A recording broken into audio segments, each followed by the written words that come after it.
All right, good morning, everybody. This is Ben Powers coming at you from the Commander's Voice. My guest this morning is Mr. Phil Ward of Austin, Texas. Phil is the author of the Raiding Forces series. I have right here in my hand. This is looks like book number 6, Necessary Force. Phil's been writing these books since about 2012. He's on his 13th volume, so he's a very experienced author. He's also a Vietnam veteran, former combat infantryman and airborne ranger.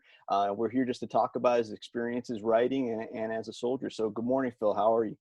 Good morning. I'm good. So welcome. I really appreciate you joining us today. So I've been a fan of Raiding Forces since I came across them. I was in Afghanistan in 2011, 2012 timeframe, and I found your first book on Kindle, and from that point forward, I was hooked. So they're fantastic books. And I was wondering, what was your inspiration to write World War II fiction? Well, I was born in 1947 and right at the end of the war. And so as I was growing up, all of my father, all my uncles, all the men at any social event that I ever went to eventually ended up off in the corner talking about something to do with the war. They weren't talking to me about it, but I wanted to hear about it. And so I have always been interested in World War II, and I was a big time reader. And I read it. When I was growing up, I just read everything written in the Austin Public Library about World War II. Okay. Fantastic. Now you went to OCS at age 19. I went to OCS and let's see, I graduated from OCS in 1967. I can't remember the class number. And I had a very interesting military experience. I went to college and summer school, and I realized that the girls were wanting to date guys that were, like seniors, like hanging around waiting for 3 or 4 years to do that. And so I just wasn't ready for college. So I joined the Army. I tried to join the Special Forces, and they wouldn't you had to be 21 in those days to join the Special Forces. So I was somewhat surprised when I found out that I was being sent to Officers Candidate School. And I managed to go through OCS, I managed to go through basic training, a leadership preparation course, a 2-week leadership preparation course, advanced training, and then I had 10 days to get to OCS, and I graduated from OCS, and I was 2 days late to Ranger School. So I had a lot of training all crammed into a really short period of time. Okay, so did you go through Airborne School right after Ranger School? No, I went to jump school when I got back from Vietnam. That's first I was an instructor at the Ranger School, and Brigadier General Tom Blackwell was the commander of the 71st Brigade of the Texas National Guard, which was the first airborne brigade in the National Guard system. And he recruited me to be one of his officers. And so I paid my way through college on the GI Bill and jumping out of airplanes with the Texas National Guard. That's a pretty good way to pay your way through college. So was your relationship with your uncles, your dad, did that feed into your desire to join the Army as well when you decided you weren't ready for college, or were you just looking for a way to get out of Texas? I just wanted to be a soldier. Okay, I always did from the earliest memory. So I didn't exactly inform anybody of that desire, but I'd always wanted to be in the Army, in the military. And how long were you in the National Guard once you linked up with the 71st Airborne? After I was with the National Guard till I got out of college, okay? And then I went into the Army Reserve, and the grand total of all of the years doing everything, I was involved with the military for 26 years. Oh, outstanding. And I thought the reserve thing was just fabulous because I got to go off with all kind of different units and do all kind of different things. And then they would call me to come put on Ranger training. And my last reserve thing was with the 10th Special Forces, and I put on a Ranger school for one of their companies. Oh, that's outstanding. Very cool. And so it was, so I really enjoyed it. Okay. And it certainly informs your writing. So just so for our listeners who may not be familiar with the series, your protagonist is an American officer named John Randall who finds himself in the British service prior to the entry of America into World War II. So what made you decide to use the British military as the environment in which an American officer was going to be your main character? Well, I was always interested in the earliest stages of the war. Okay, the British.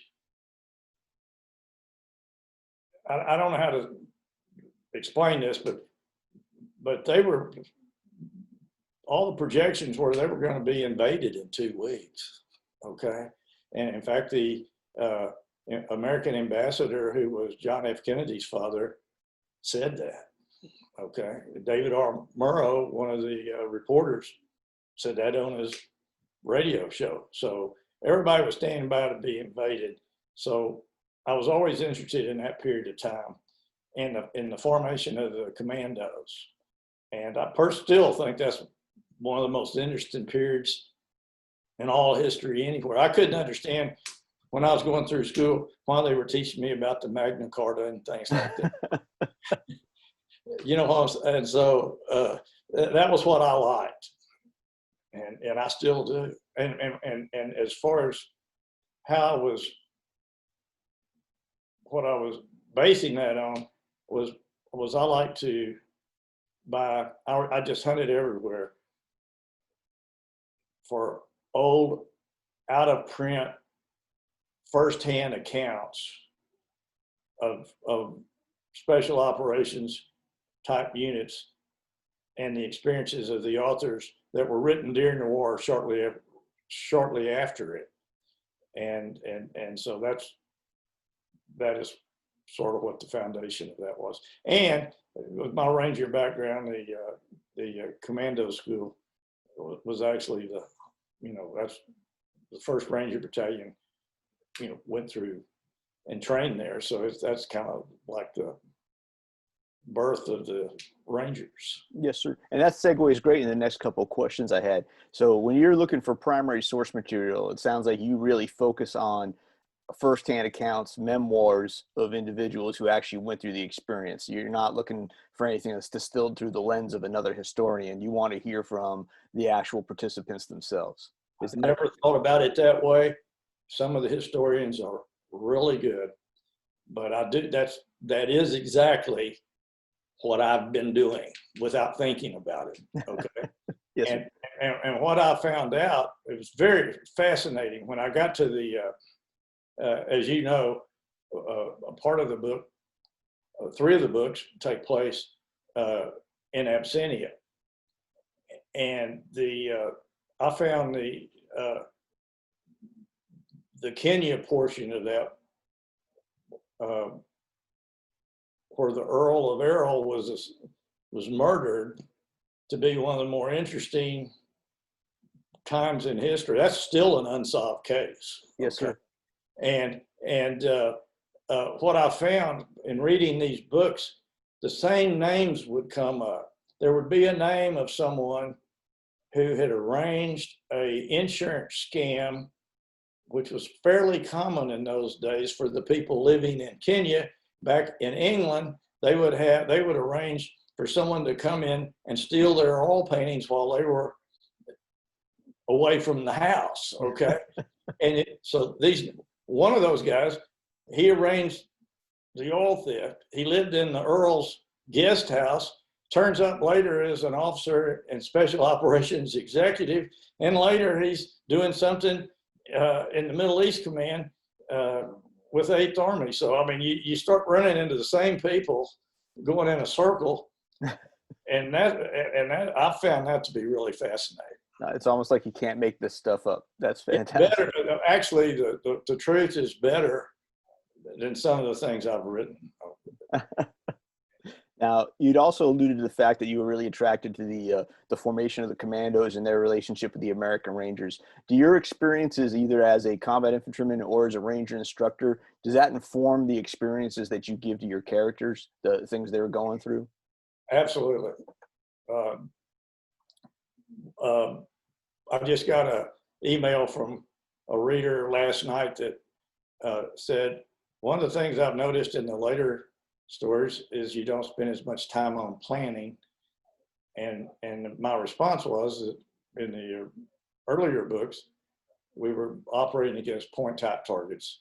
We had some intelligence on those targets, and so you could plan them. But the mission had changed, and now they were the fictional unit in the series has turned into more of a reaction force, and they don't have time to do all of the detailed planning. Plus, they don't have any intelligence.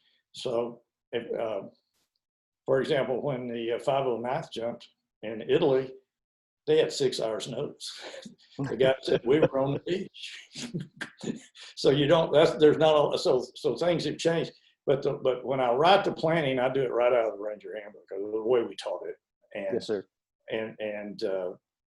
And so I would have to say that had a heavy influence on how I've written the stories. And that is one thing that the authenticity really struck me as well, especially when they would give an operations order. It sounds like it's being, like you said, right out of the Ranger Handbook.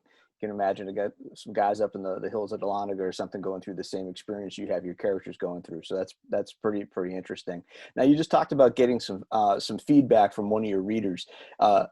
How do you deal with getting different feedback and reviews from folks as you start interacting with your readers? Well, there's 2 different ways that people can contact me. One, they can, we publish a Phil at philward.com email address, and that goes, and Jackie Helm works with me, and she can read all those emails, and so she puts you on a list to notify you of book releases as they come along. And so I get messages from people on that email address.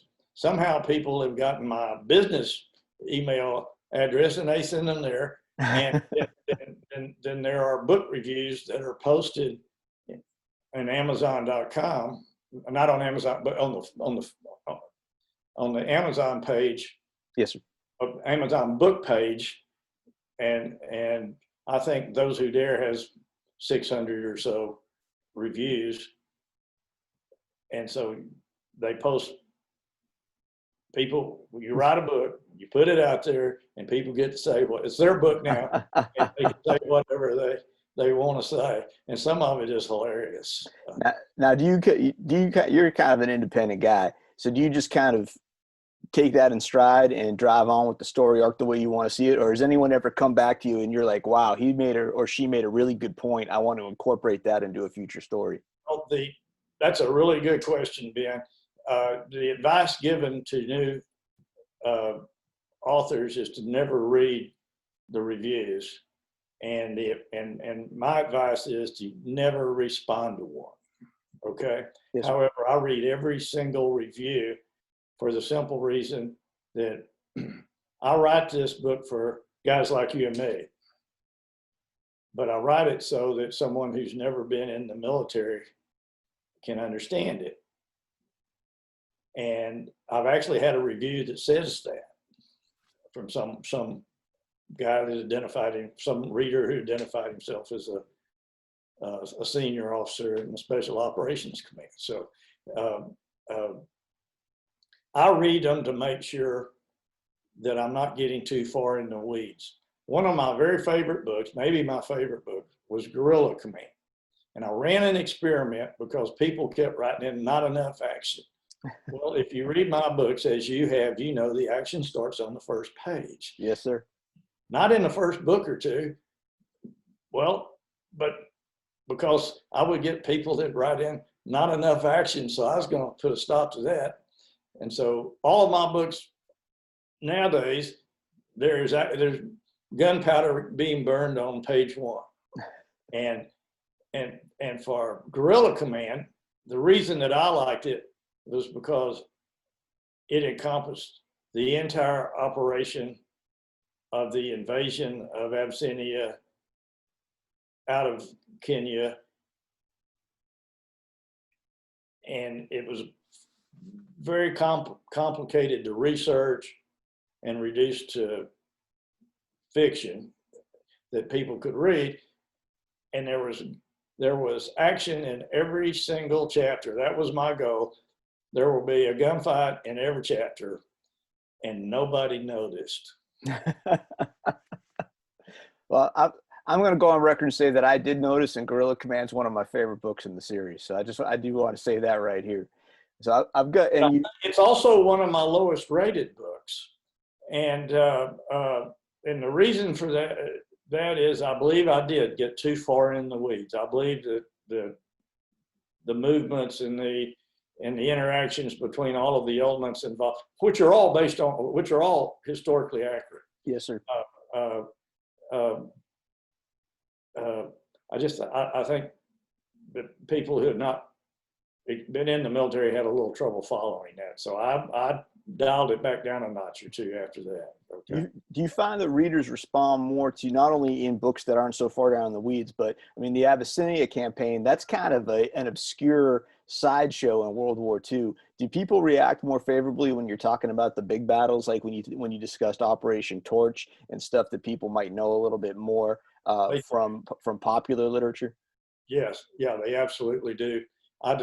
People like, I've noticed that on the posts that I put in Facebook, on my Facebook page, as you know, I post pictures virtually every day on a Raiding Forces World War II series page in Facebook. And I noticed that when I mention something that everybody knows about, like the Battle of the Bulge, or show a photo or something, I get a lot of comments. And if I show some really interesting photo of an OSS team, somewhere in China, nobody so what. And so yes, sir. They do like that. And from the initial response that I'm getting from Tip of the Sword, which is the latest book out, I won't go into the details because we don't want to tell anybody how the book goes, but it does involve something everybody's heard of, and they seem to like that. Yes, sir. So I've got time for 2 more questions. So the first question I wanted to bring up was, you mentioned that you based your fiction off historical events. And one thing I really like is you actually introduce true historical characters. You've had Ord Wingate in your stories. You've had General Patton in your stories. So what do you find difficult or easy about incorporating those true historical people as characters into your own writing? What I do is some of even the really minor characters are real people. Okay. Not all of them, but some of the extremely minor characters you can Google them, they're real live people and have very interesting stories. But when it's a historical figure like Patton or Wingate or Montgomery or anybody like that, I try not to let my personal opinion have any influence over my writing. What I try to take are comments written by their contemporaries at the time and base their personalities based on that. And that's how I play it. I'm not sure people understand that I do it that way, because there are comments about, well, everybody's got their favorite person. Well, the reason is because that's what their contemporaries were saying during World War II. Okay, so. Understood. And then my final question, since you brought it up, sir, Tip of the Sword. I know it's you've got that one wrapped up. I had an opportunity to read an advanced copy of it. I loved it. When is it coming out? When can my listeners actually get a copy of it? The ebook edition has been out for a while, and the paperback version came out yesterday. Oh, outstanding. Perfect timing then. So it came out yesterday for people like me who've never read an ebook, that want a physical copy. and the hard copy edition, which I will be sending you as soon as it comes out, is being formatted right now. That's sort of the sequence that publishing goes through right these days. Understood, sir. Well, thank you very much for your time. I've run out of time here. So once again, we've been talking to author Phil Ward. He's the author of the Rating Forces series. He's on book 13 called Tip of the Sword, which is available now as an ebook, available now as a paperback, and will be coming out soon as a hard book. Once again, all his books have that awesome Raider patch on the cover. So if you check out Amazon or Barnes & Noble, philward.com, you'll be able to find them pretty easily. Phil, thank you so much for joining us today. I really enjoyed our conversation. And I appreciate your help over the years as one of my research, one of my trusted research guys, and I'm going to be calling on you more as you can tell from the way the war is progressing. So, yes, sir. Well, I look forward to it. You have a great day, sir. Thanks again for joining us. You too.